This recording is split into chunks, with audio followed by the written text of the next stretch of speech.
안녕하세요. 메가랜드에서 부동산학개론을 강의하는 이종호입니다. 먼저 32회 부동산학개론 시험 치르시느라고 대단히 고생 많이 하셨고요. 물론 가답아니지만 합격하신 분들한테는 진심으로 축하를 드리고 불합격하신 분들한테는 심심한 위로의 말씀을 전합니다. 다시 크게 웃을 날이 있을 것을 기약해 봅니다. 일단 32회 오늘 부동산학개론 어떻게 출제되었는지 출제 패턴, 출제 경향, 그리고 해설 강의 이렇게 시작해 보도록 할 건데요. 먼저 그 시험 총편에 앞서서 우리 부동산학개론이 총 8개 편으로 구성되고 있는 건 알고 계실 거예요. 그 중에서 총론에서 3문항, 경제론, 수요공급과 경기변동을 포함한 경제론에서는 6문항, 그 다음에 시장론에서 5개, 정책론에서 4개, 투자론 6개, 금융론 6개, 그리고 개발론 4개, 마지막 감정평가론은 6문항이 출제가 되어서 총 40문항으로 출제가 되었습니다. 예전과 조금 다른 게 좀 더 한 번 더 말씀드리겠습니다만은 경제론에서 최근에 이제 한 문제씩 좀 더 나오고 있다. 한두 문항씩 좀 더 나오고 있다는 것과 정책론에서 좀 계속 많이 나오다가 올해 약간 좀 문항 수가 줄었다는 거.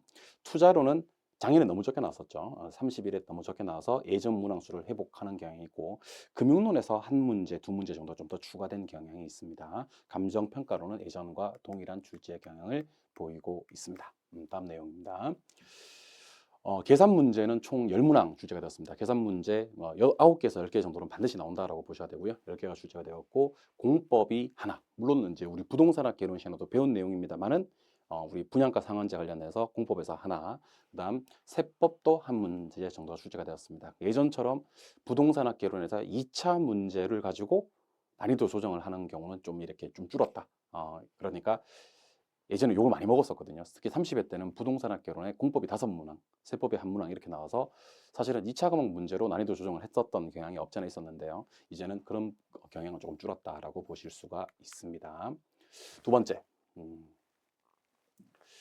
세부 출제 사항을 좀 말씀드려 보도록 하겠습니다. 공부해 보신 분들은 아시겠지만 총론 같은 경우는 토지 용어 반드시 해마다 나오던 부분이죠. 출제가 되었었고요. 주택 용어가 특히 다중주택의 개정이 있어서 출제가 되었고요. 토지 특성 해마다 나오는 겁니다. 그래서 총론 세 문제는 크게 이변이 없었던 그런 파트였고요. 경제로는 역시 탄력성이 많이 나왔습니다. 수요의 가계 탄력성과 교체 탄력성 계산 문제, 균형 이동에서 동시 이동 문제, 수요의 가격 탄력성과 공급의 가격 탄력성, 그다음에 균형 가격 계산 문제, 균형 가격이 하락되는 요인들, 그리고 거미집 이론 계산 문제. 그래서 계산 문제가 총 3개가 경제론에 출제가 되었고 해마다 나오는 거미집 이론도 출제가 되었습니다. 부동산 시장론 5문항 출제가 되었는데요. 도시 공간 구조론과 지대론, 그러니까 버제스, 호이트, 해리술만 우리 정말 많이 했던 거 나왔었고요. 배버의 최소 비용 이론, 그다음에 컨버스의 분기점 모형 계산 정말 오랜만에 나왔죠. 그리고 효율적 시장, 약성, 중강성, 강성 효율적 시장. 마지막으로 입지 개수 LQ. 이번에는 LQ를 풀면 큰일 나는 시간을 너무 많이 소요되는 LQ를 4개나 구하라 하는 문제였으니까 좀 어려웠던 문제였고요. 정책론은 해마다 나오는 거죠. 현재 우리나라에서 시행되고 있는 제도, 그렇지 않은 제도 두 문항이 나왔습니다. 현재 우리나라에 시행되고 있는 제도, 그렇지 않은 제도. 그리고 조세 정책 해마다 나왔던 거였고요. 부동산 거래 규제에서 분양가 상한제. 역시 부동산학 개론 시간에도 배웠습니다만은 공법 관련 문제라고 봐도 과언이 아닌 그런 문제죠. 투자론. 이번 투자론에서는 할인연금 수지분석법에서 정말 많이 나서요. 할인연금 수지분석법이 벌써 계산 두 개, 그다음에 이론 하나, 총 3문제가 나왔고요. 화폐 시간가치 하나, 수익률 하나, 포트폴리오 하나 이렇게 해서 총 6개. 그 중에서 절반이 할인연금 수지분석법이다. 할인연금 수지분석법의 중요성 강조되는 해였습니다. 금융론, 부동산 금융의 종류 2문제가 나옵니다. 부채금융하고 메자닌금융 2가지가 나왔고요. 자금의 상환 방법 예측했던 대로 원금균 등 원리금균 등 체증식 중에서 원금균 등 위주로 나왔었고요. 계산 문제. 역시 원금균 등 원리금균 등 체증식 비교하는 상환 방식이 2문제 나왔고요. 주택저당증권 MBS에서는 MPTB 관련된 내용이 나왔습니다. 그리고 이번 시험은 좀 특이하게 주택담보대출에서 LTV, DTI, DSR이 계산 문제로 나오지는 않고 이론 문제로 이걸 누가 규제하느냐? 뭐 한국은행장이냐? 아니면 금융위원회냐 이런 정도의 문제 아주 가볍게 이론 묻는 문제가 출제가 되었습니다. 부동산 개발로는 통상적으로는 BTL과 BTO가 많이 나왔었는데 이번 시험에서는 민간 투자 사업 방식에서 BOT, BLT, BO 방식 부동산 마케팅이 2문제나 출제가 됩니다. 특히 STP 마케팅과 그다음에 이번 시험에서 처음으로 시도되었던 바이럴 마케팅이 뭔지를 묻는 문제. 물론 다른 걸 답으로 찾는 과정에서 답이 1번이 되긴 했습니다만은 바이럴 마케팅이 뭔지를 묻는 문제가 출제가 되었고요. 부동산 개발에서 우리 많이 했던 거 있죠. 민감도 분석과 흡수율 분석 구분하는 문제가 출제가 되었습니다. 감정평가론 6문제 출제가 되었었는데 예측했던 대로 계산 문제는 의식을 제외하고요. 수입 방식에서 하나, 그다음에 비교 방식에서 하나 이렇게 출제가 되었죠. 예측을 했죠. 지난번에 원가 방식과 비교 방식이 나왔으니까 이번 시험은 비교 방식과 수익 방식이 나올 거다. 수업 시간에 여러 차례 강조를 했던 부분이고요. 감가 수정 방법, 그다음에 감정 평가에 관한 규칙, 특히 수익 하는법은 이론 문제 하나, 계산 문제 하나 이렇게 2개 나왔다고 보시면 되고요. 부동산 가격 공시 제도는 우리가 공부를 정말 많이 했었던 이의 신청 관련된 내용이 출제가 되었습니다. 여러분들이 가장 궁금해하실 것으로 예측되는 부분을 좀 말씀을 드려야 될 것 같네요. 일단 이번 시험의 그 난이도는 최근 5개년 평균보다는 쉽게 출제가 되었다고 볼 수가 있습니다. 그 시험을 좀 못 보신 분들한테는 죄송한 말씀이지만 이번 부동산 학교로는 최근 5개년 시험에서는 가장 쉽게 출제가 되었다. 자, 이번 시험의 특징을 한마디로 요약하자면요. 난이도 구분이 뚜렷했다는 겁니다. 제가 통상적으로 난이도 구분을 얘기할 때는요. 상중하의 구분을 얘기하는데 이번에는 그것도 아니야. 상과 하의 구분입니다. 그러니까 난이도 상 8문제를 제외하고 나면요. 난이도 중을 제가 많이 쳐서 14개를 줬습니다만은 난이도 하가 18문항. 그래서 우리 다른 개론쌤들과도 얘기를 좀 나눠봤는데 사실은 난이도 하는 18개에서 20개, 22개까지 봐도 과언이 아닌 그런 내용이었습니다. 그러니까 합격하는 데 필요한 점수가 24개라면 난이도 하와 중만 열심히 공략하셔도 80점까지 맞는 데는 전혀 지장이 없게 문항이 출제가 되었다라는 것으로 예측해 볼 수가 있겠습니다. 그러니까 이 부분은 앞으로도 여러분들 난이도 중과 하에 좀 집중하자라는 얘기를 좀 드려보고요.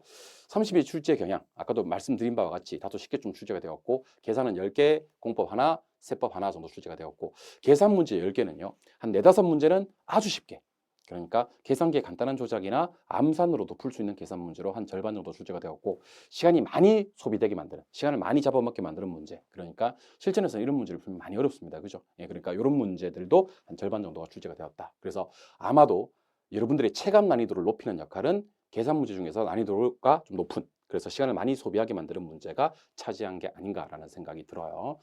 방금 소개해드린 바와 같이 정책론 비중이 조금 줄고요.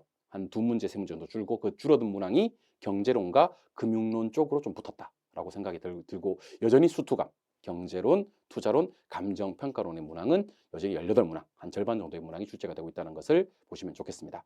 그리고 제가 수업 시간에 가장 많이 했던 말 중에 하나가 감정평가론이 가성비가 좀 좋다라는 얘기를 많이 드린 바가 있습니다. 기억하고 계시죠? 이번 감정평가론은 6문항 전체가 평이하게 출제가 되었습니다. 그래서 수투감 중에서 가장 열심히 공부를 하고 싶다. 수용급, 투자, 감정평가론 중에서 초반부터 가장 열심히 공부하면 반드시 그 성과를 그 열매를 따먹을 수 있는 파트가 감정평가론이다라는 생각을 하게 됩니다. 그렇다면 이제 33회는 학습 전략을 어떻게 짜야 될까?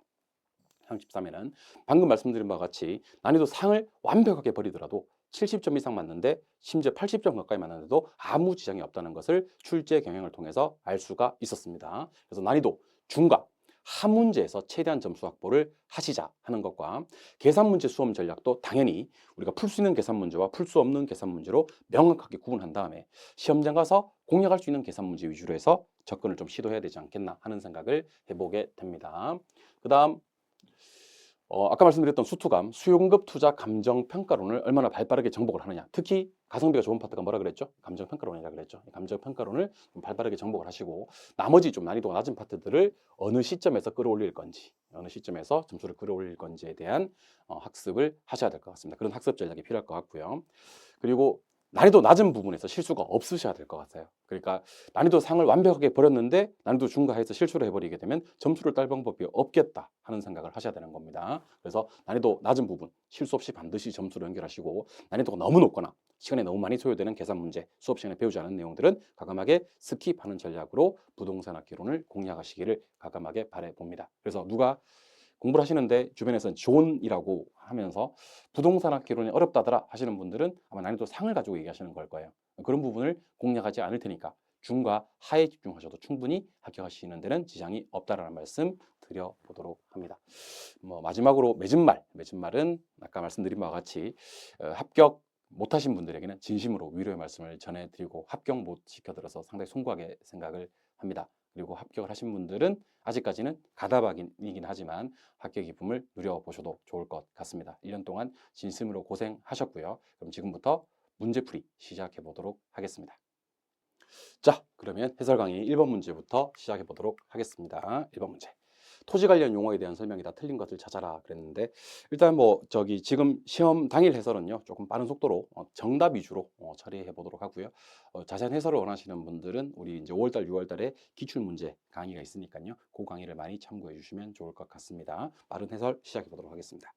자, 내에서 많이 했었죠, 그죠? 내에서 바뀌는 거 뭐라고? 이행지 많이 했었고요. 상호간은 후보지였고요. 지번 붙여서 등록하는 거 뭐라 그랬죠? 빌지 맞고요. 가격 수준이 비슷한 일단의 토지 뭔가요? 획지 많이 했었고, 건부지 중 건폐율 용적률의 제한으로 건물 짓지 않고 남겨둔 토지, 이건 나지가 아니라 공지라 그랬습니다. 공지. 그래서 답은 4번이 되는 그런 문제. 맹지는 도로에 직접 연결되지 않은 토지가 맞습니다. 그래서 우리 건물 가지고 자, 건물 있는 거, 건물 없는 거, 건물 짓고 남겨둔 거 이렇게 세 가지를 가지고 공부하시면 돼요. 건물이 있는 건 건부지요. 건물이 아예 없는 건 나지요. 건물 짓고 남겨둔, 비워둔 땅은 공지요. 여기서는 건물 짓고 비워둔 땅을 얘기했으니까 공지에 대한 설명입니다. 답은 4번. 난이도 최하짜리 문제입니다. 2번. 다중주택의 요건이 아닌 것을 찾아라. 다중주택이 올해 뭐가 있었죠? 개정이 있었죠. 그래서 다른 건 됐고, 몇 개층 이하? 3개층 이하에 660제곱미터 이하. 그리고 뭔가요? 학생, 직장인이 장기간 거주할 수 있는 거. 직장인이 장기간 거주할 수 있는 거. 하지만 독립된 주거 형태는 아니어야 돼요. 그래서 실별로 욕실 설치는 가능하지만 취사는 안 되는 거. 이걸 갖다 우리는 다중주택이라고 했었습니다. 정말 많이 했었던 내용입니다. 그래서 여기 보니까 660제곱미터 이하 오케이, 3계층 이하 오케이, 독립된 주거 형태 갖추지 않을 것 그랬고요. 그다음에 학생 직장인이 장기간 거주할 수 있는 구조 맞는 말입니다. 4번은 필요 없고, 참고로 3번에 학교, 공장 등의 학생 또는 종업원 등을 위해서 쓰이는 것으로서 한계동의 공동치사시설의 이용 세대수가 전체 면적의 50% 이하 이상인 것은 기숙사에 대한 설명입니다. 기숙사, 다중주택이 아니죠. 답은 3번이 되는 그런 문제, 쉬웠던 문제였고요. 3번 문제. 토지의 자연적 특성에 대한 설명이다. 옳은 것을 모두 골라라 그랬습니다. 뭐 제가 수업 시간에도 여러 번 강조했습니다만은 인문적 특성은 뭐 용도의 다양성을 제외하고는 공부하실 내용이 크게 없고요. 우리는 자연적 특성 위주로 공부하시면 되는데, 이 동산과 부동산을 구분한대요. 그러면 뭐가 되겠어요? 움직이는 건 동산, 움직이지 않는 건 부동산. 이거는 무슨 성으로? 부동성으로 구분해야 되겠죠. 부동성. 그래서 이거는 부증성이 아니고요. 임장 활동하고 지역 분석하는 거, 이거는 부동성이 맞아요. 니은 오케이. 니은 오케이 하는 순간 답은 3번 아니면 4번이요. 인접성으로 수급이 불균형하다. 수급은 수요 공급의 불균형을 얘기하는 거고요. 균형 가격 형성이 어렵다. 이거는 인접성 쪽보다는 부증성. 특히 공급 조절이 어렵다는 부증성. 우리 많이 연습했었던 겁니다. 이건 틀리고, 틀리는 순간 답은 나왔는데 개별성 때문에 일무일가의 법칙 배제 정말 많이 했던 거고요. 대체 관계가 제약되는 거 당연히 개별성이 맞습니다. 따라서 니은 리을 정답 4번이 되는 그런 문제가 되겠네요. 3번의 정답 4번. 4번 문제. 우리 요거 저기 8장 끼고 풀었던 기억나십니까? 수의 가격 탄력성을 구하는 공식은 가격의 변화를 분해 수혜량의 변화를 가지고 절대값을 씌우고, 교차 탄력성은 절대값 없이 문제를 풉니다. 근데 가격 탄력성이란 건 1과 비교해서 탄력인지 비탄력인지 따지는 거고, 교차 탄력성은 0과 비교해서 플러스면 대체제, 마이너스면 보완제에서 방향을 보는 거다 그랬습니다. 근데 아파트 가격이 10% 상승했잖아요, 그죠? 예, 그런데 아파트 수혜량은 5% 감소했어요. 그럼 가격 탄력성은 0.5입니다. 0.5는 1보다 작으니까 비탄력 이렇게 해야 됩니다. 그래서 일단 비탄력이 나와 있는 거 1번, 3번, 5번 중에 하나가 답이 될 거고요. 아파트 가격이 10% 상승했습니다. 플러스 10% 해주시고요. 그리고 아파트 말고 뭐가 나와야 되겠어요? 오피스텔이 나와야 되겠죠. 오피스텔 수요량이 8% 증가. 그럼 플러스 8% 이렇게 해주면 0.8이 나오는데 0.8 안 중요하죠. 플러스 0.8이죠. 같은 방향. 그래서 이거는 대체제. 그래서 0.8에 대체제 나와 있는 거. 정답은 3번이 되는 그런 문제. 우리 8장 끼고 풀었던 계산 문제였고, 난이도 최하짜리 계산 문제라고 보시면 됩니다. 답은 3번. 5번. 수요와 공급이 동시에 변화될 경우 균형 가격과 균형 양에 대한 설명이다. 옳은 것을 찾아라 그랬습니다. 우리 왜 수업 시간에 크다면이 나오면 큰 것만 본다, 같다면이 나오면 몰랐던 게 불변이다. 혹시 기억하고 계시죠? 예, 그래서 여기서는 수요와 공급이 증가할 때 수요 증가폭이 공급 증가폭보다 크다면 그러면 수요의 증가만 보시면 돼요. 크다음에 나왔을 때는 극만 본다. 수요와 공급이 감소하는 경우 수요 감소폭이 공급 감소폭보다 작다면 그러면 공급의 감소만 보시면 됩니다. 작은 거 안 봅니다. 그 다음에 세 번째는 드디어 나왔어요. 제가 미뤘었던 건데 같다면은 몰랐던 게 불변. 그 다음에 네 번째도 수요 증가폭과 공급 감소폭이 있는데 공급 감소폭보다 작다면 그렇기 때문에 공급 감소폭을 보시면 되고요. 수요 증가 공급 감소인데 수요 감소폭이 공급 증가폭보다 작다면 그럼 공급 증가만 보시면 되는 겁니다. 자, 밑줄 친 것만 보시면 돼요. 그러면 이거는 수요 증가 보면 되니까 가격 상승에 양 증가 해야 되겠죠? 양 감소 틀렸고요. 공급 감소만 보시면 깁스 감소해서 가격 상승에 양 감소, 양 감소 틀렸습니다. 양 증가 아니죠. 그다음에 원래는 요거 가격 몰라 양 감소인데 수요 감소 둘 다 감소니까 하지만 같다면 나오면 가격 불변 양 감소 이렇게 해야 됩니다. 같다면 나오면 몰랐던 게 불변이니까. 그래서 1번부터 5번까지 전부 다 양을 틀리게 됐어요. 가격은 잘 나왔는데 4번도 마찬가지 공급 감소는 깁스 감소니까 가격 상승의 양 감소 양 증가가 아니고 5번은 공급 증가 보면 되니까 깁스 증가 해서 가격 하락에 양 증가 딩동댕 맞는 내용입니다. 답은 5번이고 조금만 공부하신 분들이라면 그렇게 어렵지 않게 풀 수 있었던 문제가 아닌가라는 생각이 들어요. 5번의 정답은 5번이 됩니다. 6번 거미집이로 이거 탄력성으로 푸셔도 되고 기울기로 푸셔도 되는데 저는 탄력성으로 풀어드릴게요. 자, 수요 공급 함수에서 탄력성을 구하는 공식은 탄P 기억하고 계시죠? 예, P 앞에 있는 숫자. 그래서 Q 앞에 있는 숫자분의 P 앞에 있는 숫자가 탄력성을 빠르게 구하시는 방법이에요. 그래서 탄P, 탄력성 위에 P를 올린다. 함수가 나왔을 때. 탄력성은 요거 수요 함수는 1분의 1 해서 1이 됩니다. 공급 함수는 1분의 4 해서 4가 되고요. 공급의 탄력성이 훨씬 크네요. 그죠? 요거는 발산, 공탄발 해서 발산. 답이 될 수 있는 건 4번 아니면 5번. 요거는 이제 1분의 2 해서 탄력성이 2고요. 2분의 1이 0.5죠. 0.5. 그래서 1분의 0.5 하면 0.5가 되겠죠. 그럼 수의 탄력성이 크니까 수렴 해서 답은 발산의 수렴. 정답 4번이 되는 그런 문제가 됩니다. 이것도 계산 문제 중에서는 난이도가 낮았던 하짜리 문제가 아닌가라는 생각이 들어요. 7번. 수요 공급의 탄력성에 대한 설명이다. 옳은 것을 찾아라 그랬습니다. 자, 7번 보시고요. 자, 수요의 가격 탄력성이라는 것은 가격 변화율분의 수요량의 변화율 그리고 뭐 절대값 기억 계시죠? 예. 그리고 공급의 가격 탄력성을 구하는 공식은요. 절대값 없이 가격의 변화율분의 공급량의 변화율입니다. 그리고 기억하셔야 될 거 위에 게 많이 변하면 탄력, 밑에 게 많이 변하면 비탄력. 한 번 더 위에 게 많이 변하면 탄력, 밑에 게 많이 변하면 비탄력. 그래서 연습해 드리면 가격 변화율보다 수요량의 변화율이 더 커야지 탄력이고요. 이보다 커질 거니까. 가격 변화율이 더 크면 비탄력. 가격 변화율보다 공급량의 변화율이 더 크면 탄력. 가격 변화율이 더 크면 비탄력. 이렇게 보시는 거고요. 그리고 우리 유명한 거 있죠. 완전 탄력과 완전 비탄력이 있었죠. 완전 탄력적일 때는 기울기가 수평이었고요. 완전 비탄력적일 때는 기울기가 수직이었습니다. 그래서 이 문제는 7번 문제는 수요와 공급의 가격 탄력성에 대한 정확한 이해를 하고 있는지를 물어보는 그런 문제였고요. 난이도는 다소 낮았다. 그런 문제였습니다. 1번. 수요의 가격 탄력성은 수요량의 변화율에 대한 가격의 변화율의 비율을 측정한 게 아니고 요거 수요량하고 가격 바꾸셔야 됩니다. 가격의 변화율과 수요량의 변화율, 가격 변화율에 대한 수요량의 변화율을 측정한 것이고요. 2번하고 5번은 제목이 바뀐 것 같아요. 그죠? 네, 그래서 가격이 변할 때 수요량이 무한대로 변하는 거. 무한대 기억하고 계시죠? 완전 탄력해야 되고요. 5번을 먼저 하시면 공급의 가격 탄력성이 수직이면 공급의 가격 탄력성은 완전 비탄력, 수직일 때는 완전 비탄력. 그렇게 해서 3번하고 5번은 완탄과 완비를 잘못 설명하고 있는 거고요. 3번입니다. 수요의 가격 탄력성이 비탄력적이면, 자, 비탄력적이라면 밑에 게 많이 변해야 된다 그랬죠? 그러면 수요량의 변화율이 가격 변화율보다 더 크면 안 돼. 비탄력적이면 수요량의 변화율이 가격 변화율보다 작아야 돼. 작다라고 해야 되고요. 정답은 몇 번이요? 4번이죠. 공급의 가격 탄력성이 탄력적이면 밑에 있는 가격 변화율보다는 위에 있는 공급량의 변화율이 더 큰 거 맞습니다. 위에 게 많이 변해야지 탄력적이다. 우리 이거 연습 정말 많이 했던 그런 문제였습니다. 정답은 3번이었고요. 4번이었고요. 8번 문제. 이 문제가 좀 어려웠었어요. 이 문제가 좀 어려웠었는데 일단 요 P는 200-2QD라는 것을 수요 함수, 이게 수요 함수죠. QD니까. 이걸 갖다가 QD는 얼마로 한번 바꿔볼게요. 그러면 2QD는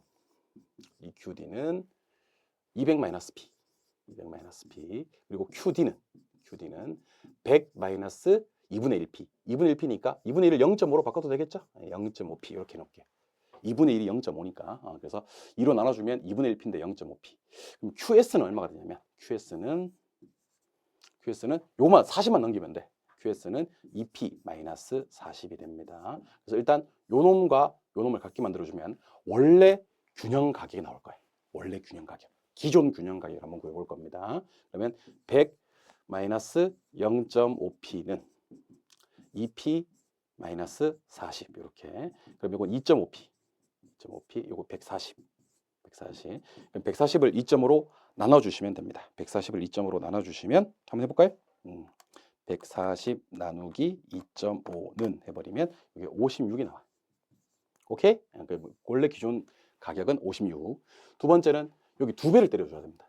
왜 2배 때리나요? 하시는 분들은 여기 수요자 숫자만 2배로 증가되었다. 그래서 여기다 곱하기 1을 해줘야 돼요. 그러면 바뀌는 수요 함수가 어떻게 되냐면 200 마이너스 그냥 P가 되는 겁니다. 여기 2배 된 값. 이번에는 아까는 요 놈과 요 놈을 같게 만들었었고 이번엔 요 두 놈을 같게 만들어주는 거예요. 그러면 200 마이너스 P, 이건 좀 쉽겠네. 그 다음에 2P 마이너스 40이 되겠죠. 넘어가면 3P, 넘어가면 160.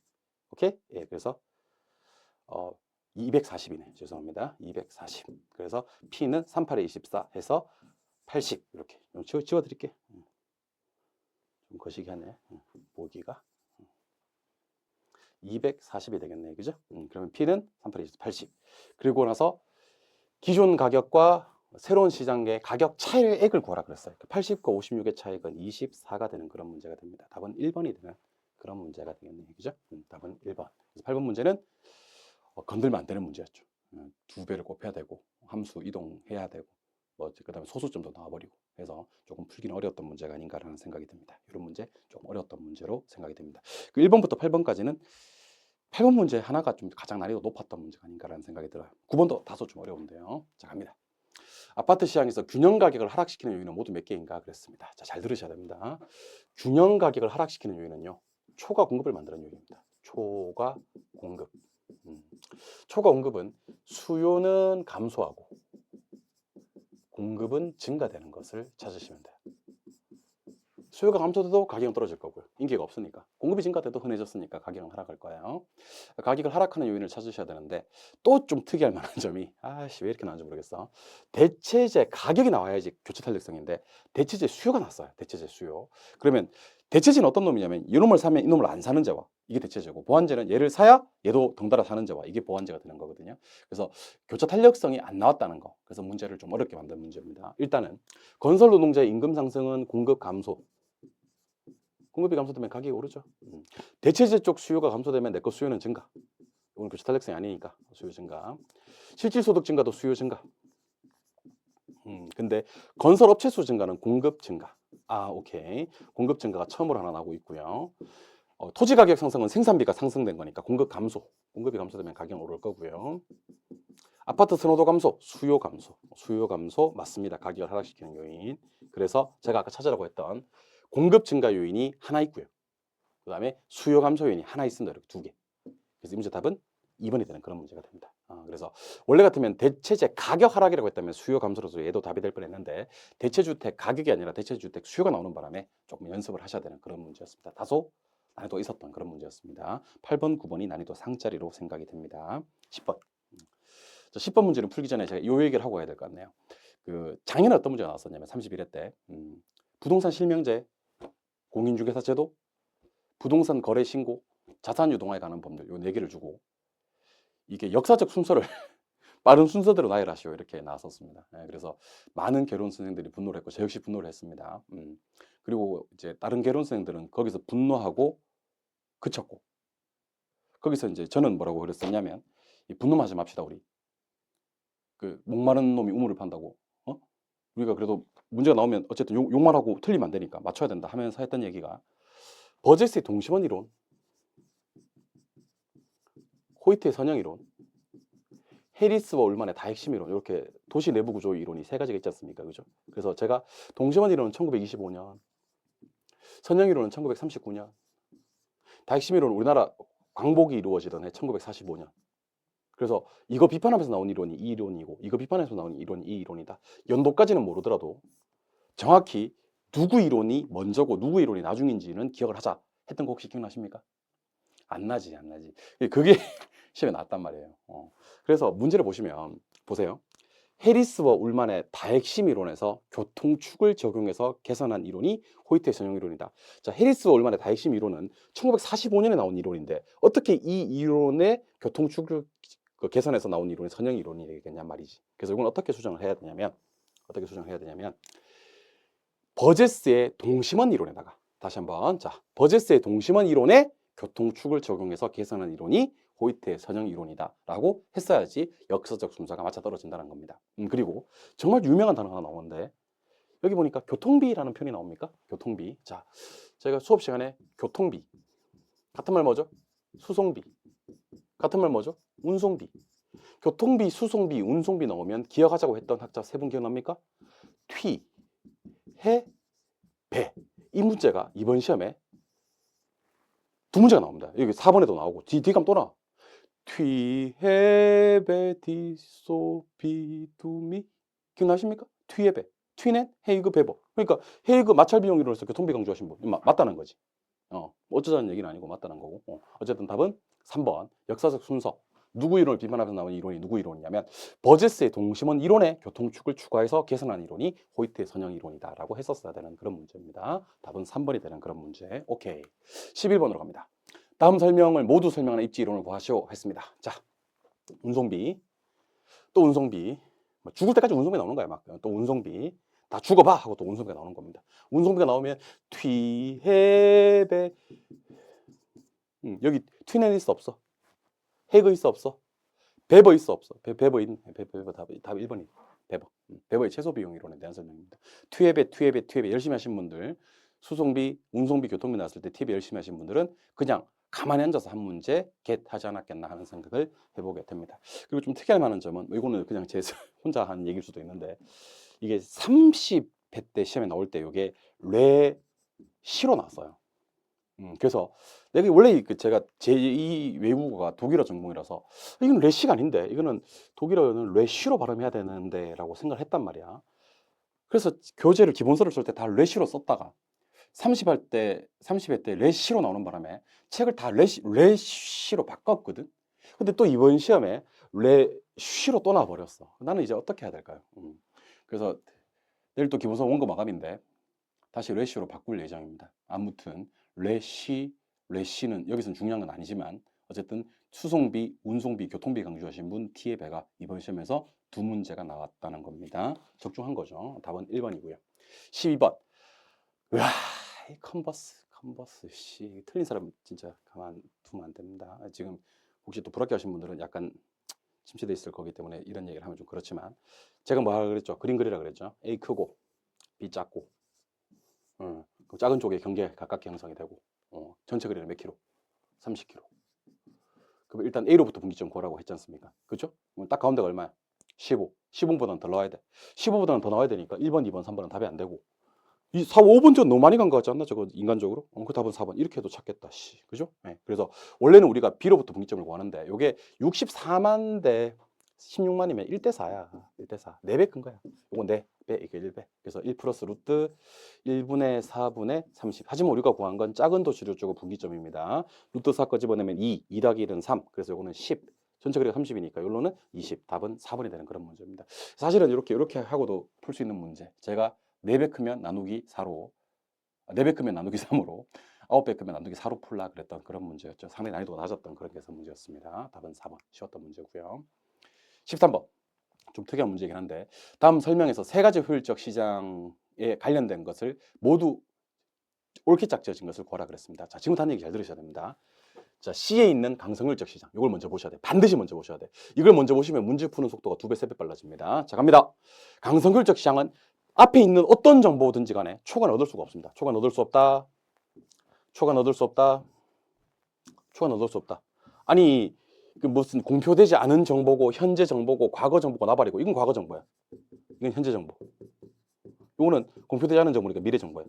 어떤 정보로라도 초과인을 못 얻는 시장이 강성효율적 시장입니다. 강성효율적 시장은 초과인 자체가 없는 시장입니다. 그래서 초과인이 다 없다고 했던 기역, 니은, 디귿이 일단 정답이 돼야 됩니다. 그리고 중강성. 자, 중강성은요. 과거 정보와 현재 정보로는 초과인 못 얻고요. 미래 정보로만 초과는 얻을 수가 있습니다. 그래서 디귿은 빼야 돼. 미래 정보, 공표되지 않은 정보가 좀 초과는 얻으니까. 그러면 기역, 니은이 와야 돼. 그리고 마지막 A. 약성율적 시장은요. 과거 정보 가지고는 초과인을 못 얻는 시장이고 현재나 미래 정보로는 초과를 얻을 수 있는 시장이기 때문에 니은과 디귿은 없어져야 돼. 그래서 다시 한번 갑니다. 강성은 어떤 정보가 나발이고 초과를 못 얻는 시장. 기억, 니은, 디귿 싹 다. 중간성혈적 시장은 과거 정보와 현재 정보 가지고는 초과를 못 얻는 시장. 기억, 니은 두 개. 약성은 현재와 미래로 초과인이 얻어지니까 과거로만 초과인이 못 얻는 시장 A. 요거 제가 모의고사 때 많이 냈던 그런 형태의 문제입니다. 맞죠? 예, 답은 2번이 되는 그런 문제죠. 뭐 어려웠던 문제는 아니었던 것 같아요. 그죠? 답은 2번. 14번. 이 두 문제 나왔는데 여기서 제일 중요한 글자는 뭐? 현행법제도상 가장 중요한 말입니다. 자, 현재 우리나라에서 시행되고 있지 않은 제도 몇 개? 5개. 뭐 2개와 제 2개와 뭐 3개, 세 3개. 제 2개와 2제와 3세. Understand? 오케이. 첫 번째는 개발권 양도제. 두 번째는 택지 소유 상한제. 세 번째는 토지 초과 이득세. 네 번째는 종합토지세, 종토세 그랬어요. 종합토지세. 마지막에 공원지세. 좀 눈치 빠르신 분들은 문제 읽지도 않았을 거예요. 그죠? 현행 아는 거, 요거 2개만 찾으면 돼. 현행법상 시행되지 않은 거. 그럼 뭐야? 토지 초과 이득세. 오케이. 답은 3번이 되는 그런 문제. 3초짜리 문제였습니다. 요런 거 아껴서 민법 시간 투자 배분해주고 하면 참 좋겠지. 그렇죠? 답은 3번. 15번. 부동산 조세에 관한 설명이다. 틀린 것을 찾아라. 그랬습니다. 저 지금 많이 강조했던 거죠. 자, 우리 취득할 때, 보유할 때, 처분할 때 내는 국세하고 지방세 한번 얘기해 보시오. 그렇게 얘기를 하면 취득할 때 내는 국세는 어떤 것들이 있냐면 인지세, 상속세, 증여세. 지방세는 뭐 있어요? 취득세, 등록면허세. 오케이. 보유할 때는 국세는 종합부동산세, 종부세, 그다음에 재산세. 처분할 때는 양도소득세. 이렇게. 그래서 여기 보니까 재산세와 종합부동산세는 보유과세로서 좋아요. 둘 다 보유과세는 맞아요. 둘 다 지방세이다. 절단납니다, 여러분들. 재산세는 지방세가 맞지만 종부세는 국세입니다. 국세. 그래서 하나 그냥 서비스로 주는 문제. 참석자 전원에게 드리는 선물 같은 그런 문제였습니다. 그러니까 모델하우스, 아파트 모델하우스 같은 데 갔을 때 주는 뭐 양문형 냉장고, 세탁기 이런 거 아니고 각 티슈나 물티슈 같은 거 그냥 참석만 하면 그 자리만 가기만 하면 참석자 전원에게 드리는 그런 선물 같은 거였어요. 물티슈. 옆에다 적어놓으세요. 물티슈. 재산세나 종합부동산세는 보유세는 맞지만 지방세는 아니죠. 답은 5번. 16번으로 갑니다. 부동산 거래 규제에 관한 설명이다. 틀린 것을 찾아라 그랬습니다. 뭐 굳이 표현하자면 이게 이제 공법 문제로 제가 분류를 한번 해봤습니다. 우리 도시형 생활주택 알고 계시죠? 자, 분상, 분양가 상한제 적용받는다, 받지 않는다? 받지 않는다. 그래서 도시형 생활주택에 대해서 분양가 상한제가 적용된다. 틀립니다. 도시형 생활주택은 분양가 상한제 적용받지 않는다는 거 다시 한번 기억해 주셔야 됩니다. 많이 강조했던 겁니다. 우리 개론 시간에는 뭐 관광특구, 경제자유구역 이런 거 알 필요 없다 그랬습니다. 온리 도생. 도생은 분상 적용이 없다는 거 기억하셔야 되겠죠. 답은 2번이 되는 그런 문제. 오케이. 17번으로 갈까요? 현재 또나서 현재 우리나라에서 시행되고 있는 거 찾으면 절단 나는 거야. 시행되고 있지 않은 걸 찾으시면 돼요. 뭐 3개와 제 2개와 세 3개. 2제, 3세. 그 중에서 지금 뭐 나와 있어? 여기 보니까 개발권 양도제도 TDR 나와 있잖아요. 그죠? 현재 우리나라에 시행되고 있지 않은 제도. 아울러서 개발권 양도제, 택지 소유 상한제, 그다음에 토지 초과 이득세, 종합토지세, 공원지세 있다는 거 아울러 기억해 주시면 좋겠습니다. 오케이. 답은 4번. 18번 문제로 가볼게요. 주택담보대출에 관한 설명이다. 틀린 것을 찾아라 그랬는데 이 문제가 원래는 계산 문제로 해마다 거의 출제가 되던 문제였었는데 이번 시험은 계산 문제로 안 나오고요. 이론 문제로 나왔습니다. LTV는 부동산의 가치분에 붙이니까 담보 가치에 좀 초점을 두는 내용이고요. DTI는 이 사람 소득 초점을 두는 내용이고요. DSR은 소득도 소득이지만 이 사람들의 연간 소득에 대비 원리금 상환해. 그래서 요거는 총부채 상환 비율이라 부르고요. 요거는 총부채 원리금 상환 비율이라 부래요. 변동금리는 차입자에게 위험 부담을 전가시킬 수가 있습니다. 3번에 보니까 담보 인정 비율, 요게 LTV죠. 총부채 상환 비율, 요게 DTI죠. 요것은 구체적인 기준을 한국은행장이 정한다. 우리 개론에 한국은행장이 등장한 적이 없어요. 금융위원회입니다. 금융위원회에서 LTV와 DTI의 기준을 정한다라고 보시는 것이 맞습니다. 한국은행장 땡. 답은 3번이 되는 그런 문제. 자, 그럼 19번 수년가 구하라는 문제인데요. 난이도가 좀 있었던 문제입니다. 이 문제는. 근데 사실 열심히 연습하셨던 분들, 기출 문제 열심히 따라오셨던 분들은 크게 사실 어렵던 문제는 아니었어요. 7년짜리가 나왔는데요. 일시불 현가도 7년, 연금 현가도 7년. 우리는 지금 연금이 몇 개밖에 없는데 6개밖에 없는데 그래서 이걸 갖다가 120과 1300의 합으로 만들어줘야 돼. 그래야지 1420은 200과 1300의 합으로 구성이 되니까. 그래서 어떻게 해야 되냐면 120만 원은 연금의 현가계수 7년으로 땡겨주고 1300은 한 번 나왔으니까 일시불의 현가계수 7년으로 땡겨주고 둘을 GT해서 더해줘야 되는 그런 문제입니다. 그래서 연금 현가계수는 3.50이고요. 그 다음에 일시불 현가계수는 0.660입니다. 요거 제가 계산해 왔어요. 해오니까 요거는 420만 원 나오고요. 땡기니까 플러스 요건 얼마 나오냐면 780만 원 나와요. 한번 계산해 보시고요. 두 개 합치면 들어온 돈의 현가가 1,200만 원이 됩니다. 나간 돈이 얼마라고 되어 있냐면 1,100만 원이라고 되어 있기 때문에 수년가는 들어온 돈의 현가에서 나간 돈의 현가를 빼는 거지 않습니까? 그죠? 그래서 두 개 빼주니까 수년가는 100만 원에서 답은 1번 되는 그런 문제입니다. 그 이런 문제는 아니었던 것 같긴 한데 요걸 이제 1,420을 120과 1,300으로 이렇게 나눌 수 있는 분들은 쉽게 푸셨을 거고 그걸 내가 왜 나눠? 하시는 분들은 못 풀었을 거고 뭐 그런 측면이 좀 있긴 합니다. 이렇게 한번 푸시면 되고 20번 문제로 갑니다. 어려웠어요. 이거 20번도 좀 어려웠습니다. 근데 20번 문제는 사실은 그 답이 3번이거든요. 3번 일단 제가 써놓을게요. 답은 3번인데 3번이 답이다라는 게 중요한 게 아니고 1, 2, 4, 5가 왜 틀렸는지를 찾아내는 과정이 상당히 중요할 수가 있다라는 생각을 하셔야 됩니다. 먼저 1번 10억짜리 아파트가 매년 2%씩 가격이 상승한다 그랬어요. 10억이 중요해요. 매년 2%씩이 중요해요. 10억이 중요하죠. 10억이. 멋이 중요한디? 돈이 중요한디? 돈이 중요하다 그랬죠? 그럼 언제로? 5년 후로 보내는 겁니다. 그럼 이거는 연금의 미래가치계수가 아니고 일시불의 미래가치계수입니다. 그 다음에 2번은 쉬웠어요. 원리금 균등 상환 방식으로 대출을 받았을 때 매년 갚아 나가야 될 상환 금액을 산정할 때는 일시불의 현가계수가 아니고 저당 상수입니다. 잠깐 건너뛰고 4번 먼저 가겠습니다. 임대 기간 동안에 월 임대료를 모두 적립할 때 이 금액의 현재 시점의 가치를 산정한다. 월 임대료를 적립한 다음에 이걸 현재로 땡긴다. 돈을 여러 번 불입한 다음에 현재로 땡긴다. 이거는 감치의 기금계수를 쓰는 게 아니라 연금의 현가계수를 써야 되고요. 마지막으로 나대지 5년 후에 8억짜리를 매각하고 싶은데 그걸 갖다가 현재 구입 금액을 하고 싶다. 그럼 이거는 일시불의 현가계수를 적용해야 되는 겁니다. 그래서 5번에 있는 일시불의 현가계수와 2번에 있는 저당 상수가 바뀐 것 같아. 5번하고 저기 1번하고가 2번하고 5번하고 좀 바뀐 것 같고 3번은 이 두 개 곱하면 이게 나오긴 한데 연금의 현가계수 구하는 공식은 그러니까 이게 하지는 마세요. 그냥 제가 써는 볼게요. R분의 1-1 플러스 R의 마이너스 N승이 연금의 현가계수 구하는 공식이고요.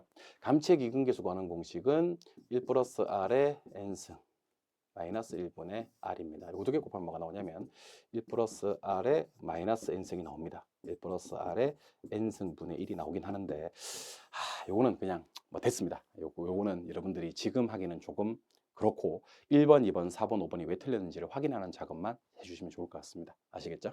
일단 답은 3번. 좀 어려웠던 문제. 21번. 이것도 난이도 참석자 전원에게 드리는 선물 같은 그런 문제였습니다. 옳은 것을 찾아라 그랬습니다. 수익률 해봐야 꼴랑 3개밖에 없어요. 기대 수익률, 요구 수익률, 실현 수익률. 오케이. 요거는 예상 수익률이라 그러고요. 얘는 최소 수익률에 항상 강조했던 겁니다. 기회비용이라 그러고. 얘는 실제로 달성된 수익률을 말한다 그랬습니다. 근데 이거는 투자 판단에 못 쓰고 기대와 요구를 비교했을 때 기대가 크면 투자한다. 정말 많이 했던 겁니다. 아울러서 이걸 내부 수익률이라고 하거든요. 내부가 요구보다 클 때 투자한다. 너무 많이 했던 거죠. 그래서 1번에 기대 수익률이 요구 수익률보다 크다. 기대가 크다. 투자 가치가 있는 것으로 판단한다. 1번 끝. 뭐 때려 죽여도 답이잖아요.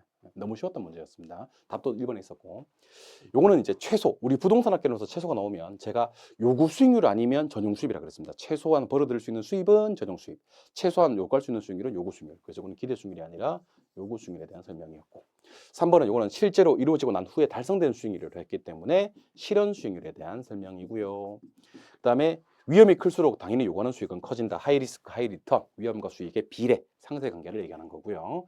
실현 수익률은 다른 기회를 포기한다는 점에서 기회비용이라고 한다. 기회비용이 되는 수익률은 요구 수익률이다 라고 얘기를 해야 됩니다. 그래서 3번과 5번은 제목이 바뀌었고요. 3번과 5번은 제목이 바뀌었고 4번은 위험이 크면 수익은 커진다라고 해야 되고 5번은 기대 수익률에 대한 설명이 아니라 요구 수익률에 대한 설명입니다. 답은 1번이 되는 문제. 오케이. 22번 포트폴리오 이론에 관한 설명이다. 옳은 것을 찾아라 라고 했는데 자 일단 요 문제는 복수 정답 여지가 조금 있긴 합니다. 일단 정답부터 알려드리면 정답은 4번입니다. 최적의 포트폴리오 너만 했던 겁니다. 최적의 포트폴리오는 무차별 곡선과 효율적 프론티어의 접점에서 선택이 되는 거 맞습니다. 답은 4번인데 이게 2번이 자, 보세요. 효율적 프론티어는 평균 분산 지배 원리에서 동일한 수익을 얻을 수 있는 상황에서 수익이 똑같대요. 그러면 위험을 최소화할 수 있는 포트폴리오의 집합을 말하는 거. 크게 무리가 없는 질문 같아요. 그래서 답은 4번인데 아마 그 제가 발표하는 정답은 4번이고 아마 그 산업인력공단에서 4번으로 발표될 건데 그 요 2번도 답이 될 가능성이 있어 보입니다. 이 신청 자료 준비하겠습니다. 1번은 당연히 틀렸죠. 예, 요거는 체계적 위험뿐만 아니라 비체계적 위험도 감소시킬 수가 있다. 그렇게 하는 게 아닙니다. 비체계적 위험만 감소가 될 수가 있겠죠. 4번은 체계적 위험이 감소되는 게 아니고 비체계적 위험이 감소되는 거고요. 5번도 체계적 위험이 아니라 비체계적 위험. 그렇죠? 그리고 5번은 그런 얘기가 아니네요. 상관계수에 상관없이 분산 투자 효과가 있다. 아닙니다. 상관계수가 1보다 작은 경우에만 분산 효과가 있습니다. 1인 경우는 분산 효과가 전혀 없다라고 해야 되니까. 그래서 이 문제 답은 4번이지만 2번도 정답 여지는 좀 있어 보이는 그런 문제입니다. 조금 문제 잘못 내신 것 같아요. 답은 4번이 됩니다. 23번. 부동산 투자 분석 기법에 관한 설명이다. 옳은 것을 찾아라. 이거 좀 쉽게 나왔어요.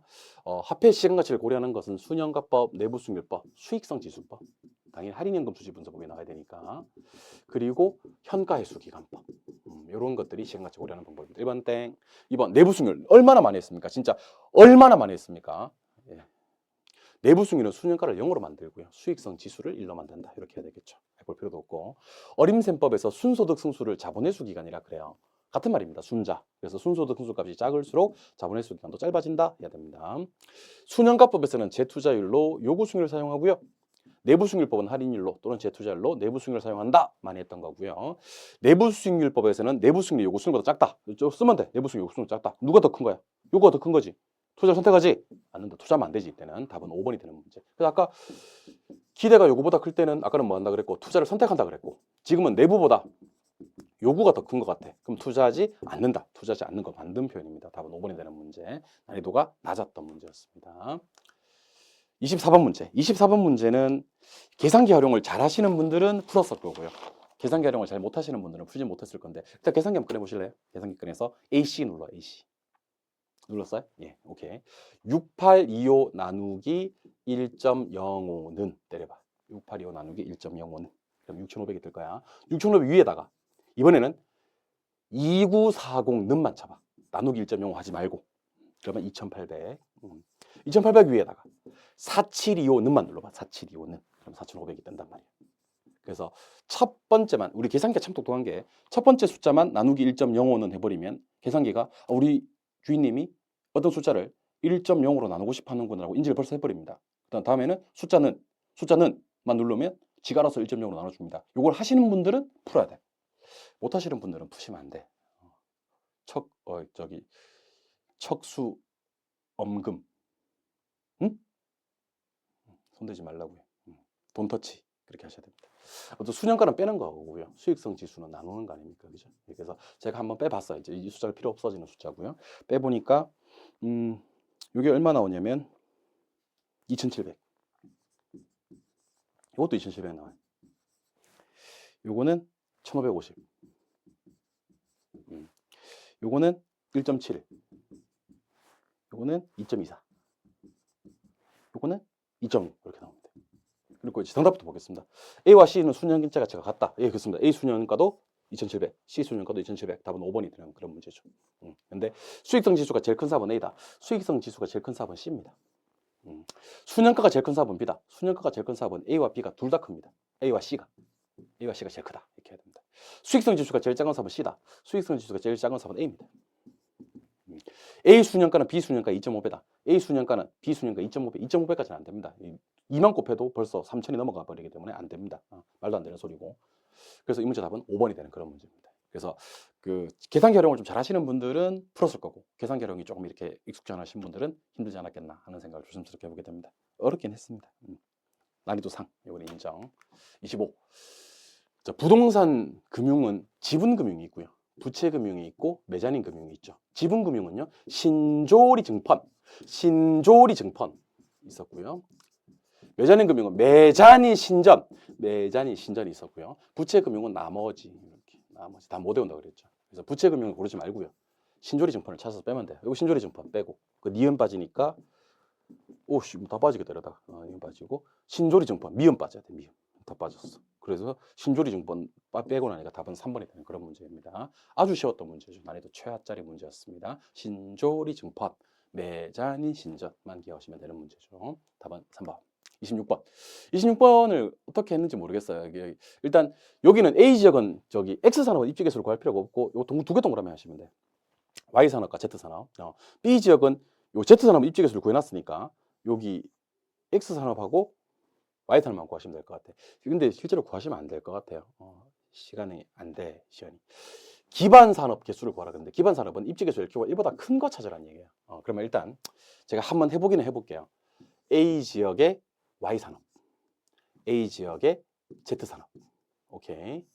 그 다음에 B 지역의 X 산업, 그 다음에 B 지역의 Y 산업. 이렇게 공식은 알고 계시는 바와 같이 전국의 전특, 지역의 전특 합니다. A부터 갑니다. 전국 전체 190, 190. 전국 Y 60, A 지역 전체 90, A 지역 Y 30. 그래서 30 곱하기 190 나누기 90 나누기 60 해주면 요거는 계산해 왔어요. 계산해 보니까 1.05 나옵니다. 오케이. 입지에서 1보다 크고 기반 산업 맞습니다. A 지역 Z 산업 전국의 전특, 전국의 전체 190, 전국의 Z 50, A 지역 전체 90, 요거 30 이렇게 합니다. 30 곱하기 190 나누기 90 나누기 50 때려주면 이거 제가 계산해 왔어요. 1.26 정도. 이것도 기반 산업. A 지역은 기반 산업 2개 이렇게 해야 됩니다. 근데 A 지역 기반 산업 2개가 5번밖에 없어. 그러니까 답은 5번이 되는 거예요, 사실. 2개만 구하면. 그래도 실전에서는 그러기가 좀 힘들었을 테니까 일단 B 지역도 가보겠습니다. 전국의 전특, 지역의 전특. 전국의 전체 190. 전국의 X 80. 80. B 지역 전체 100. B 지역 X 50.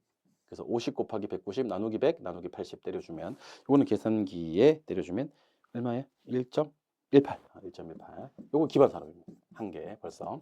B 지역 Y 산업 전국의 전특 190. 전국의 Y 60. B 지역 전체 100. B 지역의 Y 30. 이렇게 해서 30 곱하기 190 나누기 100 나누기 60 때려주면 요거 내가 계산해 봤어요. 계산해 보니까 요거 0.95 나와요. 0.9. 그럼 이거는 기반 산업이야. 내가 비기반 산업. 그래서 A는 기반 산업이 2개. 1보다 큰 게. B 지역은 기반 산업이 1개. 그렇게 해서 답이 5번이 되는 그런 문제인데 촉수 언금 건드리면 안 되는 그런 문제입니다. 돈 터치. 절대로 건드리면 안 되는 문제입니다. 이거 맞추면 어떻게 된다요? 거짓골은 못 면하죠. 큰일 납니다. 이 문제는 날려주시고 27번. 요거 우리 연습 많이 했는데 어떻게 맞추셨나요? 좀 연습 많이 했는데 자 일단 보시죠. 1, 2, 3 원, 리, 원리. 오케이. 그리고 시험에서 준 걸 갖다 한번 보죠. 1회차 원리금 상환액이 4,400이래. 4,400. 그리고 나서 뭘 구하라고 했냐면 일단 3회차 상환액들 원리금을 구하라 그랬어요. 3회차 상환액 원리금을 구하고 그다음에 금리 구하라고. 금리 구하라고. 근데 1회차 원금은 구하기가 쉽거든요. 1회차 원금 얼마냐면 빌린 돈 6억 나누기 상환기간 30년 때려주면 2천만 원이에요. 근데 원금 균등이니까 이게 지금 원금 균등이잖아요. 그렇죠? 그래서 계속 2천. 죽을 때까지 2천. 원금 균등이니까. 근데 이자가 얼마일까? 원금이 2천이고 원리금이 4,400이면 이자는 2,400이 되겠지. 오케이? 그러면 빌린 돈 아까 얼마였는데? 6억인데 금리 몇 퍼를 때려야지? X퍼를 때려야지 2,400이 나올 건지. 첫 해는 돈이 하도 안 까졌으니까. 6, 4, 24. 6, 4, 24. 4퍼. 그래서 이게 4퍼가 될 겁니다. 계산기로 계산하고 싶으신 분들은 2,400만 원 나누기 6억을 때려주면 되는 거고요. 그 다음에 원금은 2천 나왔고 이자를 구하면 3회차 원리금을 구할 수 있지 않습니까? 3회차 이자 구하는 공식이 3회차 이자 구하는 공식이 6억 빼기 2천만 원 곱하기 2 n-1 그리고 곱하기 아까 이자를 구했던 거 4퍼. 그럼 이거 얼마 빠지냐면 4천 빠진단 말이야. 그럼 5억 6천에다가 4퍼를 때려줘야 된다는 그런 문제입니다. 그래서 제가 한번 때려봤겠지. 때려봤더니만 2,240만 원이 나왔어요. 그래서 이게 4,240만 원이 3회차 원리금 4,240 1번이 되는 그런 문제가 됩니다. 언더스탠? 예, 그렇게 보시면 됩니다. 4,240. 그 다음이 이제 28번 문제입니다. 28번. 매자닌 금융에 해당되는 것을 모두 골라라 그랬습니다. 죄송합니다. 이거는요. 지분금융이 있고 부채금융이 있고 매자닌 금융이 있고 매자닌 신전 요까지는 했을 거야. 신주 인수권부 사채와 전환사채 요 두 개가 매자닌 금융인데 조금 더 추가하면요. 후순위 대출 그 다음에 우선주 우선주. 이런 것들이 메자닌 금융이거든요. 근데 이까지 진짜 알 필요 없는데 그게 알 필요 없는 게 나왔어요. 미안합니다, 진짜. 예. 제가 후순위 대출하고 보통주가 나올 줄은 몰랐습니다, 솔직히. 미안합니다. 예. 그래서 메자닌 신전, 신주인 수구모 사채와 전환사채, 니은 니을을 품어야 돼. 니은 니을을. 니은 니을 품은 게 2번 아니면 5번인데 후순위 대출은 맞고 보통주는 안 됩니다. 뭐가 나와야 되냐면 우선주가 나와야 되는 거예요. 그래서 미음은 틀리니까 답은 2번이 되는 그런 문제입니다. 그래서 이거는 찍기를 해야 되는, 어쩔 수 없이 해야 되는 그런 문제였습니다. 28번은 심심한 사과의 말씀을 다시 한번 드려봅니다. 제가 두 가지만 좀 소개해드렸던 것 같아요. 그죠? 죄송합니다. 메자닌 신전 했는데 이걸 또 5개를 만들어야 될 것 같은 그런 불길한 예감이 사로잡히네요. 29번으로 갑니다. 29번. 모기지 유동화에 대한 설명이다. 틀린 것을 찾아라 하는 문제. 쉬웠죠. 우리 MBS에는 MPTS 있었고 MBB 있었고 MPTB, CMO 있었죠. 어떻게 공부했습니까? 저원이 콜초, 저원이 콜초 이렇게 했었습니다. 콜방어 초과단법.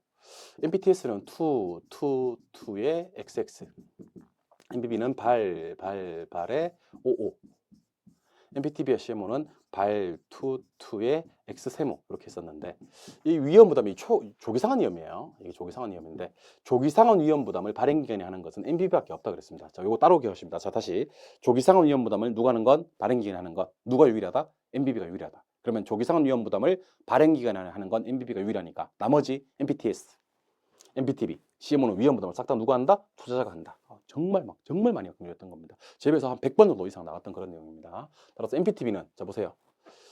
조기상환 위험 부담을 발행자가 부담한다. MPTB가 틀렸잖아. MPTB는 위험 부담을 누가 하냐면 투자자가 부담하지. 누구만 발행자가 위험 부담하는 건 MBB가 유일하다 그랬었습니다. 정말 많이 강조했던 겁니다. 맞죠? 예. 적중했던 겁니다. 그래서 요거 29번 적중했으니까 28번 한번 봐주세요. 아시겠죠? 예. 미안합니다. 28번은 30번으로 갑니다. 30번. 원리금 균등 상환 방식. 원리금 균등 상환 방식은 이렇습니다. 이게 원리 이렇게 하는 거예요. 원리. 그래서 뭐가 점차적으로 감소하냐면 원리금 균등은요. 이자가 점차적으로 감소하게 됩니다. 원금은 증가하죠. 원금 균등은 매기에 상환하는 원리금이 동일하다. 원금 균등은요. 매기에 상환하는 원리금이 체감합니다. 체감. 처음에는 많이 갚다가 갈수록 줄어요. 원금 균등은 다른 상환 방식보다 가중평균 상환기간, 듀레이션이라고 그래요. 그러니까 회수기간을 얘기하는 거예요. 듀레이션. 빌려준 돈을 회수하는 기간이 가장 짧아요. 이 듀레이션이라고 제가 실제로 그 동영 모의고사 때 냈었습니다. 듀레이션이라고. 그래서 원금 균등은 이 듀레이션, 회수기간, 상환기간이 가장 짧은 겁니다. 오케이. 답은 3번. 돈을 많이 초반에 회수하니까 그렇죠. 최저형식은 장래 소득이 늘어날 것으로 예상되는 차입자에게 적합하고요. 만기 일시상환 방식의 경우에는요, 이자를 하나도 안 갚고 이자만 갚지 원금은 하나도 안 갚아요. 그래서 잔금이 하나도 안 줄기 때문에 다른 어떤 상환 방식보다도 이자 상환 금액이 늘어난다. 이것도 수업 시간에 한번 했던 내용입니다. 그래서 이 문제 답은 3번이 되는 그런 문제죠. 이건 다소 좀 쉽게 나왔던 문제고요. 31번. 자, 그동안 시험 문제는 BT5하고 BTL 위주로 나왔었는데, 자, 이거 한번 동그라미 쳐볼까요? 자, 같이 한번 해볼까? 건설, 소유 운영 이전, 건설, 임대 이전, 건설, 소유 운영 끝. 그래서 건설, 빌드, 소유 운영, 온 오퍼레이트, 이전, 트랜스퍼. 그래서 BOT. 건설, 빌드, 임대, 리스, 이전, 트랜스퍼, BLT. 건설, 빌드, 소유 운영, 온 오퍼레이트, BOO. 오늘 영어 많이 나온다. 오늘 영어. 학창 시절에 영어 못하셨던 분들 오늘 많이 힘들다 진짜. 영어 많이 나옵니다. BOO 마지막에. 그래서 순서대로 답은 4번이 되는 그런 문제가 되겠죠. 찾는데 한참 걸린다. 이거 뭐 ROT 이런 것들, ROTC도 아니고 이거 다 빼고 여기 이제 답이 될 수 있는 거 아까 BO 요런 게 답이 다 아니었지 않습니까? 그죠? 요런 게 답이 다 아니었으니까 요거 세 개를 찾아놓고 이제 답을 연결해서 찾아야 되겠죠. 답은 4번. 32번. 부동산 마케팅에 대한 설명이다. 틀린 것을 찾아라 했던 문제. 자, 혹시 우리 이거 기억납니까? STP에서는 부동산 마케팅 STP 전략에서는요. STP 뒤에 뭐가 온다 그랬지? 모음 온다 그랬지?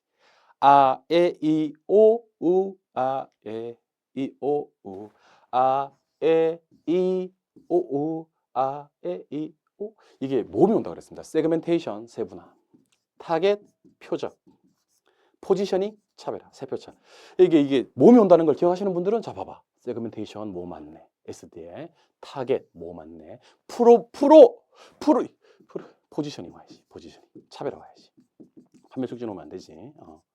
그러니까 요게 이제 답이 2번이 되는 그런 문제입니다. 그래서 STP 전략 정말 많이 했던 내용이고요. STPD에 아에 이오 모음 온다는 거 기억하셔야 되겠죠. 답은 2번이 되는 문제. 하나 서비스로 주는 것 같아요. 33번. 부동산 개발에 대한 설명이다. 틀린 것을 찾아라 그랬는데 자, 우리 분석 두 가지. 무슨 분석과 무슨 분석이 있었나요? 작년 시험에 또 나왔고 올해 시험에 또 나온 거. 흡술 분석하고 무슨 분석? 민감도 분석하고. 자, 투입 요소를 변화시켰을 때 그 투자의 결과치가 어떠한 영향을 받는지를 분석하는 기법은 민감도 분석. 지난 1년 동안 시장에 공급된 부동산이 얼마만큼 자 분양, 얼마만큼 소비, 얼마만큼 매매 이런 거 됐는지 따지는 게 흡수율 분석. 이렇게 그러니까 얼마나 팔렸는지 따지는 게 흡수율, 투입 요소 변동시켰을 때 결과치가 어떠한 영향을 받는지를 분석하는 게 민감도 분석이었습니다. 여기 보니까 투입값, 투입 요소를 변화시켰네. 그랬더니만 수익성, 결과치, 이게 결과치야. 그럼 투입 요소를 변화시켰을 때 결과치가 어떤 영향을 받는지를 분석하는 기법은 흡수율 분석이 아니라 민감도 분석에 대한 설명이었죠. 답은 5번이 되는 그런 문제예요. 34번. 부동산 마케팅 전략에 대한 설명이다. 옳은 것을 찾아라 그랬는데요. 이건 5번부터 거꾸로 한번 올라가 보도록 하겠습니다. 오늘 영어 못하는 사람 벌 받는다 그랬어요. 아니다. attention. 오케이. 주의 주목. interest 관심 흥미. 오케이. decision. decision 안 됩니다. desire. 욕망이 와야 되겠죠. decision 욕망이 와야 됩니다. 행동 액션 이렇게. 그러니까 이게 첫 번째 글자 다 맞았는데 decision 왔어요. decision. 솔직히 나도 답이 5번인 줄 알았어. decision, desire 와야 됩니다. 욕망 와야 되겠죠. 5번 땡. 4번 아파트 차별화를 위해서 커뮤니티 시설에 헬스장, 골프 연습장을 설치하는 것은 포피 전략 중 제품. 프로덕트 전략입니다. 프라이스 아니죠. 아파트 모델하우스 방문 고객을 대상으로 추첨해서 경품 제공하는 것은 유통용도 아닙니다. 유통용도는 현직 공급 중. 얘는요. 반촉, 프로모션 전략이고요. 분양 성공을 위해서 아파트 고급스러운 이미지로 고객 인식에 각인하도록 하는 것은요. 다양한 공급 경쟁자들 사이에서 자신의 상품을 어떻게 위치시키고 지각시키고 하는 것이기 때문에 TTP 중에서 포지셔닝, 차별화 전략을 얘기하는 겁니다. 마지막 전략, 차별화 전략을 얘기하는 겁니다. 그래서 어쩔 수 없이 답이 1번입니다. 바이럴 마케팅. 바이럴 마케팅은 우리 책에 없는 겁니다. 제가 기본서에 안 실었던 건데 제 기본서에만 없는 게 아니고 대한민국의 기본서에는 바이럴 마케팅이 없어요. 공인중개사 그 부동산 학교 기본서에는 지랄하면 안 돼 이거는요. 아시겠어요? 없다니까. 있으면 찾아와서 와. 있으면 안 되는데. 아무튼 없을 거예요. 바이럴 마케팅은 일단 기업들이 SNS, 블로그 다양한 매체들을 통해서 브랜드나 제품 입소문 내기 위해서 이렇게 구전으로 이렇게 SNS나 블로그 통해서 마케팅 효과를 극대화하는 전략입니다. 요즘 정말 많이 하는 전략이고 우리 메가랜드에서도 그 뭐 이렇게 공부했던 거 시간 인정해서 뭐 이렇게 SNS 올리고 뭐 인스타그램이나 아니면 뭐 카카오 뭐 또 뭐지? 또 뭐 있죠? 유튜브? 갑자기 그 이름 트위터? 아무튼 그런 거 있잖아 왜? 그런데 막 이렇게 올려가지고 이렇게 광고하는 걸 바이럴 마케팅이라고 합니다. 아시겠죠? 네, 그래서 답은 1번인데 2, 3, 4, 5번이 아니기 때문에 답이 1번이 되는 겁니다. 좀 문제 특이한 문제죠. 아무튼 답은 1번. 35번. 자, 지금부터 감정평가론인데 제가 아까도 말씀드렸습니다만 감정평가론이 가성비가 상당히 좋아요. 6문제가 나왔는데 전부 다 난이도가 중또는 합니다. 심지어 계산 문제도 난이도 상차례가 없어요. 너무 쉬웠던 그런 문제인데 선지표 교체. 와, 이게 진짜 내 입에서 100번 정도 나왔어. 100번이 뭐야? 1000번 정도 나왔어. 선지표 교체. 지역 분석을 먼저 하는 이유가 표준지역 이용 판정하려고. 개별 분석을 나중에 하는 이유가 최유효용 판정하려고. 대상부동산 속해 있고 이용이 동질적이고 가치 형성 요인 중 지역 요인 공유는 적은 인근 지역. 답은 2번이 되는 그런 문제입니다. 푸는데 걸리는 시간 10초 만에 맞추셔야 되는 그런 문제입니다. 틀리시면 안 되는 그런 문제입니다. 정말 안 되는 문제. 답 몇 번이라고? 2번. 오케이. 36번. 원가법에서 감가수정 방법. 정율법이라는 게 있어요. 자, 정율법은 제가 이렇게 얘기했었죠. 일정, 비율의 줄임말이라고. 그래서 혹시 10%가 까진다면 계속 10%. 퍼가 변하지 않아. 계속 10%. 근데 금액은 뭐 400, 300, 200, 70, 30으로 줄어. 그럼 상각, 뭐는 율은 변하지 않는데 상각, 액이 체감하는 방식이다. 율은 불변, 액은 체감. 정말 많이 했던 겁니다. 율은 불변, 액은 체감. 소리 질러서 미안해요. 미안해요. 율은 불변, 액은 체감. 그래서 감과 율은 불변하고요. 감과 율은, 감과 뭐가? 액이 감소하는 거잖아. 율은 불변, 액은 감소. 이게 가장 중요한 얘기입니다. 아시겠죠? 답은 1번입니다. 소리 질러서 미안해요. 37번으로 갑니다. 감정 평가에 관한 규칙상용으로 틀린 것을 찾아라 그랬습니다. 자, 보시죠. 원가법, 거래사례비교법, 수익환원법 알고 있는지. 자, 제조달 원가를 감가 수정해서 가액 구하는 거 무슨 법? 원가법. 그리고 거래사례와 비교한 다음에 사정보정, 시점 수정, 가치 형성 요인 비교해서 가액 구하는 거 무슨 법? 거래사례 비교법. 장래 순수익이나 미래 현금 흐름을 환원 할인해서 가액 구하는 건 무슨 법? 수익환원법. 답은 5번. 기준이 되는 가치는 기준가치 맞고요. 가치 형성에 경제적 가치, 경제적 가치 영향을 미치는 일찍이나 가치 형성이 맞습니다. 서비스 문제 같아요. 38번. 다음 자를 이용해서 수익 가액 구하라. 자, 수익 가액 구하는 방법은 무슨 총소득에서? 가능 총소득에서 1단계 뭐 털고 공실 털고 2단계 뭐 털고 영업 경비 털고 3단계 뭐 나누면 환원율이 나누면 나온다 그랬습니다. 그래서 계산기 실제로 한번 쳐봐요. 지금 7천만 원 쳐봐요. 7천만 원. 쳤어요? 빼기 5%. 쳤어요? 빼기 40%. 쳤어요? 나누기 10%. 했어요? 계산기 뭐 떠 있어요? 3억 9,900만 원 떠 있죠. 답은 4번이 되는 그런 문제. 이게 서비스 문제 아닙니까? 공식만 알면. 그러니까 가능 총소득에서 1단계 공시 털고 2단계 경비 털고 3단계 뭐 하면 환원을 나눠버리면 수익가액이 바로 튀어나오는 문제입니다. 그러니까 뭐 구할 것도 없고 여러분들이 뭐 퍼센트 계산할 것도 없고 아니 이 좋은 계산기가 있는데 우리는 왜 그래야 되는 거죠. 그러니까 계산기에다 대고 7천만 원을 다 치는 게 좋아요. 7천만 치지 마. 7천만 원을 다 치고 빼기 5% 빼기 40% 나누기 10% 하면 는 안 눌러도 답이 튀어나옵니다. 39,900. 오케이? 답은 4번이 되는 그런 문제. 한 문제 서비스로 주는 문제 같죠? 예. 39번. 부동산 가격 공시에 관한 설명이다. 틀린 것을 찾아라 하는 문제. 나왔잖아 봐. 여러분들 표준지 공시지가 써볼까? 표준지 공시지가. 표준주택 가격. 표준주택 가격. 그 다음에 공동주택 가격. 누가 공시하고? 국토교통부 장관, 국장. 오케이? 그 다음에 무슨 공시지가와? 개별 공시지가와 개별 주택 가격. 누가 공시합니까? 시군구청장. 이 신청도 얘네 세 개는 누구한테 이 신청? 국장한테. 얘네 두 개는 누구한테? 시군구청장. 그래서 우리 암기할 때 어떻게 암기했습니까? 이런 개시군구청장.